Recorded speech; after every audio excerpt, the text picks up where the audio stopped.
Good morning, everybody. Welcome back to another achievement hunt here. Today we are playing Transistor, the second game from Supergiant Games. The first game, Bastion, great. Played it in my free time. The fourth game, Hades, everybody loves it. You know this guy. Everybody enjoyed it.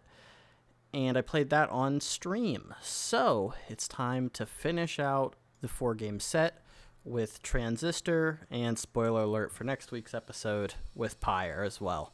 So, Transistor is a third-person isometric type game where you're playing as a singer named Red in the ruins of a city being attacked by some robots called the Process that we need to sort out and figure out what the mystery is going on here. We're playing a character that's lost their voice, so the mystery is kind of ours to solve. So I hope you guys enjoy, and here we go.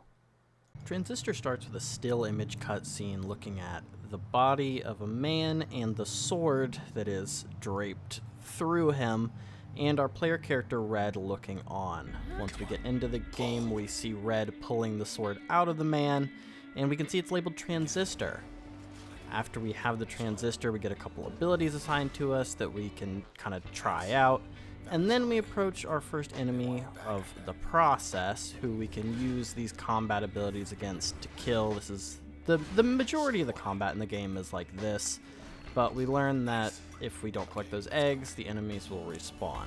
As we continue moving forward, we learn about the other combat mechanic this game has. In addition to the real-time action, you can also pause time and activate this kind of real-time strategy-esque area where you have a certain amount of mana you can use, basically, where you can make your moves and then press the spacebar to execute the plan that you've made in that RTS mode, and then all those actions get executed.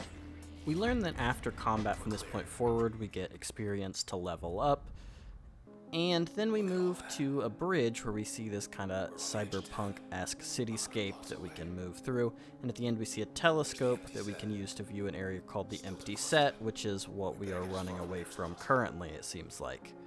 Then we come across a body where we interact with it, and our friend that's currently living in our sword goes inside, talks to the body, gets her to come along, and now we've unlocked a new process that we can use through the Transistor. So now that we mentioned it, let's talk about this voice from the sword a little bit more. We come across a poster where we see that our character Red was a pretty popular singer, but we've lost our voice. It's been taken from us. So the narrator for the whole game is this character in the sword who we don't really know yet. We move along and find another one of these bodies with the floating item that our sword interacts with, and then we get a fourth ability that's kind of a dash type thing, but it can be used for other purposes later.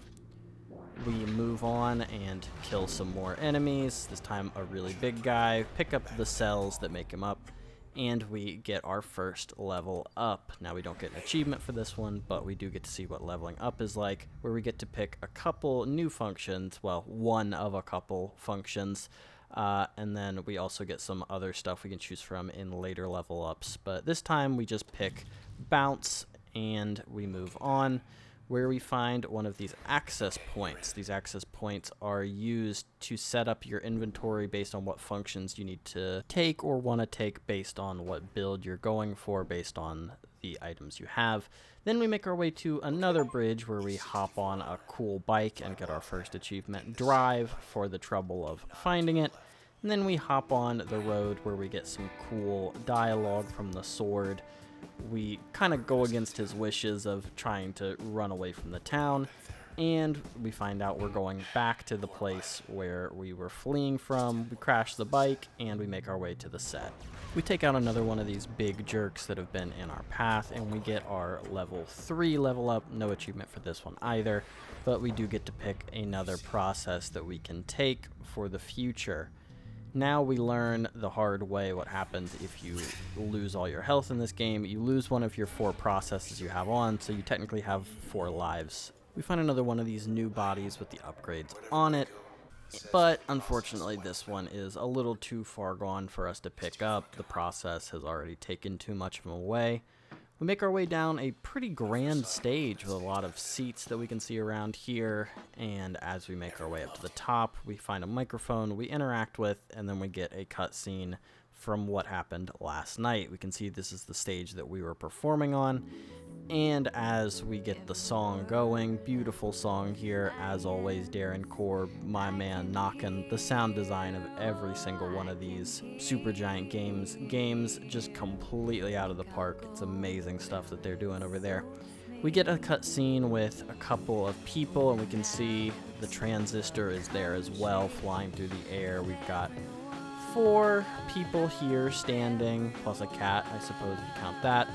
And it is flying into the back of a man with a yellow triangle on his back, and then we see Red is also being attacked, but then someone else is jumping in front of Red and being hit with the sword instead. That's probably the guy from the start of the game, right? But we're not really sure yet. In addition to that little video cutscene, we also get a little moving around cutscene where we interact with a terminal that has a petition for a bridge being built, but if we sign it, we can see that there are not quite enough signatures needed. But then when we come back to the real world and see that we're greeted by Reese, who we don't really know who this is at this point, but when we interact with them, it becomes pretty obvious this is about to be a big boss fight. Once we start the fight, we realize that this isn't a person named Reese, but instead a person named Sybil. And we managed to knock their HP down to 0, but they have 4 different stages that we need to knock down. Eventually we do manage to chip them down on our first attempt at it here, and we knock them out, and same as all the other enemies, they drop cells that we grab up. We finish off Sybil sitting on the ground there, and then we can finally interact and get the trace, which has Sybil's special ability that we can pick up and use into the future. Also, by completing this combat, we managed to level up to level 4, which is just a happy little coincidence. We get some more upgrades, but then once we click out of the upgrade there, we get another achievement number 2, for finishing this first boss fight. Then when we examine the new traces in our inventory, we find out we can read some information about the characters based on how we've used them, which is interesting. We hop onto this boat here that was conveniently placed right next to the stage, and we get another one of these cool cutscenes where we're driving down the road and we see all of these people who we don't really know, but we know that Sybil is the woman on the left, and she's gone now.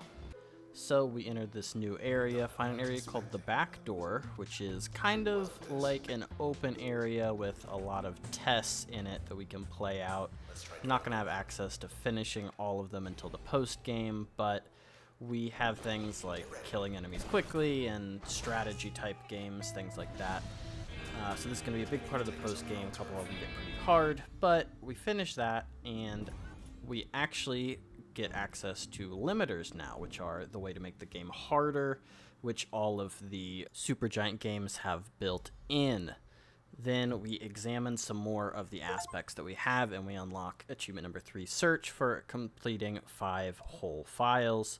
As we continue making our way along, the sword tells us that he used to live in high rise and he always hated it until he found out that Red lived here, which kind of made me have the wrong idea about where this story was going. But enough about that for right now. As we move on, we get our 4th achievement of the game, news, for interacting with 10 different news terminals throughout the levels so far. As we continue making our way through high rise, we see this kind of tail looking thing stab its way through the map. And we have to keep making our way through the map as we were before, but the tail is constantly stabbing down on us now, so we've had an extra obstacle added to the trip.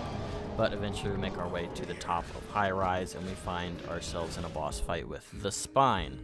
So pretty standard fight, multiple levels to it, multiple health bars, but eventually we chip the Spine down with getting reduced to 0 health once in the process. We make our way inside of the Spine and we move through this kind of weird process-based shape thing representing inside of the Spine. I'm not really sure why this is here, but we do kill the Spine's heart.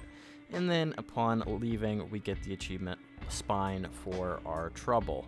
Once we make it past the spine, we continue climbing our way up bracket towers, and we find a message from Asher Kendrell, who is the next target of our mission here of the 4 people we've seen in that flashback. Then we take another stop into the back door. We get a little more progress done on our trials that we're working our way through, and also hit user level 8, which gives us our 6th achievement, Align. Immediately after that, we get our 7th achievement for completing 10 of the function files that we have found so far. We get some important story information about how the 4 people that we saw in that flashback are actually trying to better the city by rebuilding it and stopping the constant flow of progression that is taking place. But we continue making our way up to the top to meet with Asher and Grant at the top. Climb an elevator. The voice in the sword tells us that after we get done with these guys, we still always have the option to leave, but we're not going to take that easy way out. We're going to go to the top and we're going to take these guys out. But once we make it to the rooftop access, we find that we're too late. Grant was just too far gone to be able to hold out for us to arrive. And so it's time for us to listen to their final message about how they couldn't wait to meet us, and unfortunately, they had to leave. So we go on to claim their soul essence things here and get the next function from them. Claim from both Grant and Asher, and we absorb them into the sword as well, the transistor there. And now we get the achievement for our trouble for completing the Kendrell's little area here, and then it's time for us to make our way on to the next part of the game. We ride some of the process back into the game with only one of the leaders of the Camarada left for us to encounter. Now it's time for us to backtrack all the way through everything that we've explored up to this point. We go back through the stage area and we see that every single one of the empty seats that we saw before has been filled with these little process chicken bird things. That's what they reminded me of.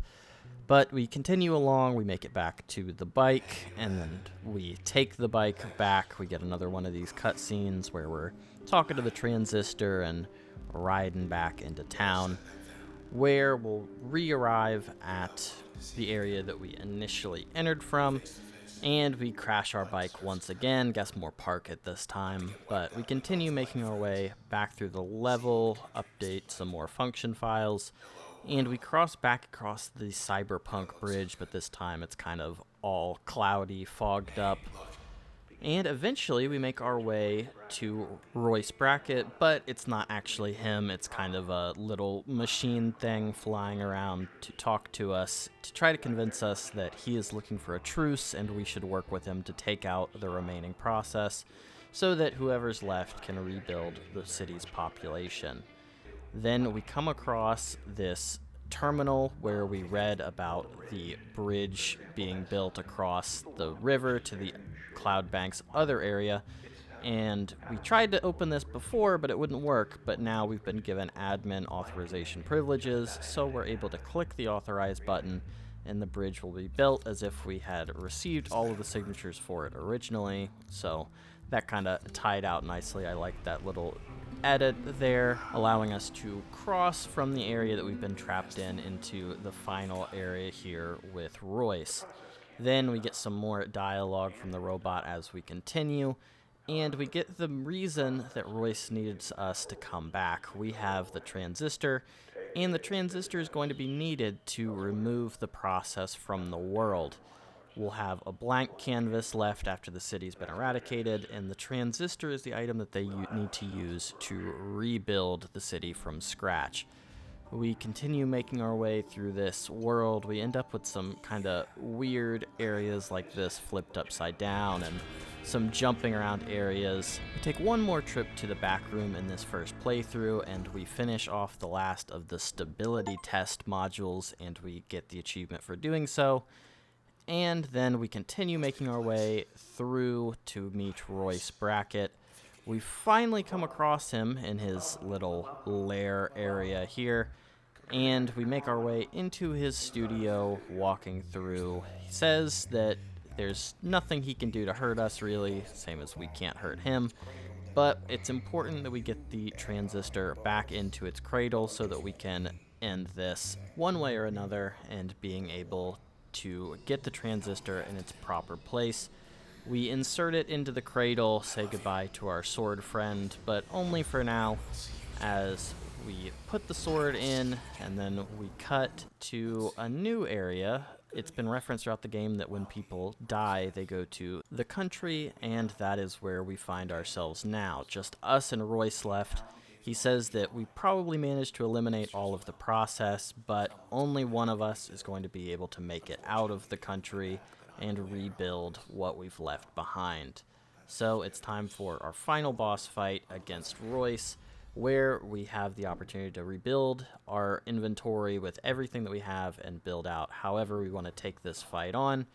And he has the same set of abilities that we do. So he has the same time-stopping, turn-based abilities, but eventually, same as all the other fights, we managed to chip him down, remove all of his second chances, and finally we get the big kill on him with this backstab here, get the achievement for finishing him off, and we reclaim our transistor to go back to the real world. Returning to the real world, we see some of this power that the transistor has now that we've eliminated the process. We can transform the world to be our will. We can transform these white marble statues to black, and we make our way back to where we started the game, and this is where the story of the game finally clicks. We see that Red sits down next to this body she pulled the transistor out of originally, aims the sword at herself, and then finally she strikes it down on herself right where we pulled it out from originally at the very beginning of the game. So here it kinda starts to click what's happened, that this sword wasn't just a creepy sword voyeur spirit stalking her, which is what I thought was happening this whole time, but we get this nice montage of Red and the tall man in the black suit that was in the other cutscenes. There was also the body there, and obviously the spirit in the transistor. We get one final scene where we finally hear Red talk to her partner in the country, and then we get a final screen credit to all of the creators of the game and the final achievement for our first playthrough. Now we have a lot of achievements left, and we're going to need to do at least one more playthrough. Spoiler alert, only one more playthrough. But it's time to begin New Game Plus, the recursion here, and get all of those achievements cleaned up going forward. We get the first achievement of playthrough number 2 in our very first fight. We level up and pick our function option, Cull. It's the last one we have left, and we unlock the achievement function for having each of the individual functions unlocked. Then we go back to the back room and we get the achievement planning for completing all of the planning tasks that we had available in the back room area. Then we move into the free play area of the back room, and we take out a bunch of creeps with a big combo here with the different functions that I looked up on YouTube. But it allows us to unlock 2 achievements for dealing a bunch of damage at once for anything and everything, so we're up to 15 out of 33 now. We examine the last of the fully completed limiter files and get the achievement for doing that. And then we continue along, we level up one more time. You can see here that when you level up beyond getting the first set of functions, you can begin to pick new ones. And we also have one more limiter that we can pick up and unlock the achievement for unlocking all of those limiters as well. We'll get to those shortly. Then we get the achievement itself for installing a copy of a function self into itself. And we get the other achievement stack for making a single function that cost over 12 memory. And then we continue moving through the story. We get this cutscene after you defeat Sybil for the first time, and we see, it's kind of cool to look back and see these things that we wouldn't have known about the first time, but now make a whole lot more sense with the people and the sword attack. We go back to the back room and clear out our first of the agency tests, that this is the first time they've been available. We haven't just been slacking off on those. We level up to level 16, which gives us the achievement focus for hitting that milestone. And then after we click through our upgrade options, we unlock the achievement sandbox for completing one of each of the tests. We finish up the sixth and final speed test, which gives us another level up here, which we use to take another memory slot upgrade, which gives us the achievement memory.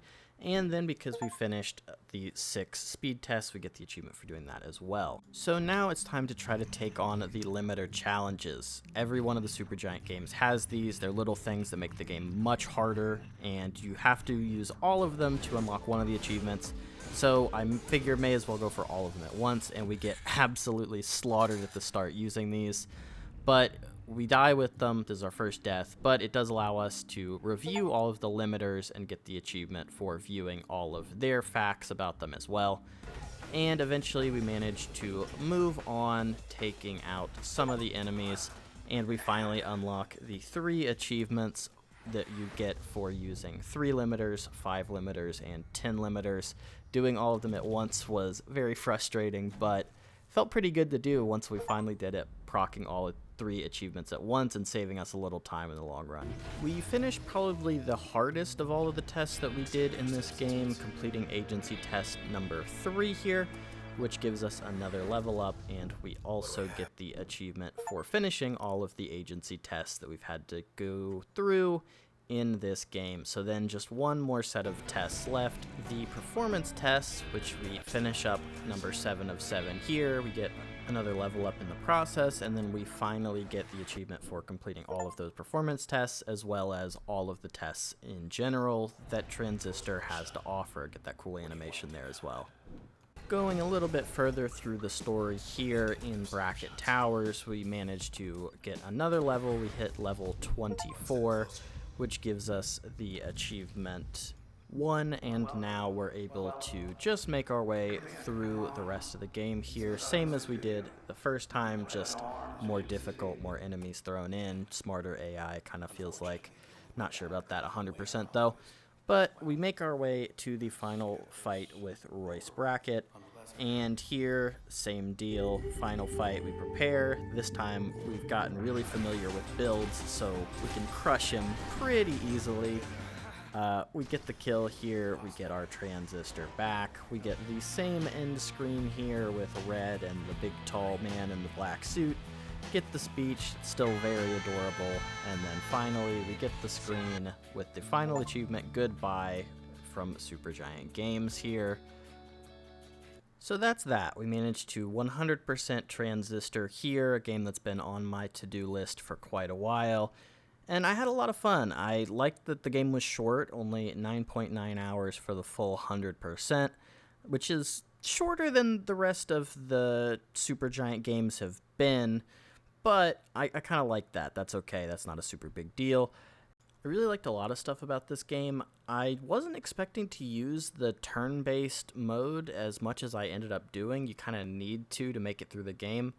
And I kind of like the way that they did that. I also like that you unlock story-based stuff you can read through based on using the functions different ways, which is cool, kinds of force you into using those different functions, new functions. I basically brute forced using just the crash option all the way through the game, and I really liked it, but then going through doing the limiter stuff, that was much too difficult for that, so ended up looking up some builds online, which is probably one of the only downsides of this game, I would say. You don't really get into the super cool, like, building stuff until playthrough number 2, playthrough number 3, you know, whatever, into the future, where you have, like, a lot of the different functions, multiple copies unlocked that you can play with, but I think that's not a super big deal. It encourages you to play through that second time and get that secondary experience playing through the game, kind of knowing what's going on. The story was a little bit obtuse as well, for me at least. I didn't really understand what was happening through a lot of it, but yeah, I think that's kind of intentional on their part, not to be super clear, kind of make you think about what the story is, with the Camerata trying to improve the world, but the world is constantly changing, so they wanted to lock the world into what they thought was best and improve things for society, but obviously that didn't really work out because they spawned the process and then they had to eliminate the process.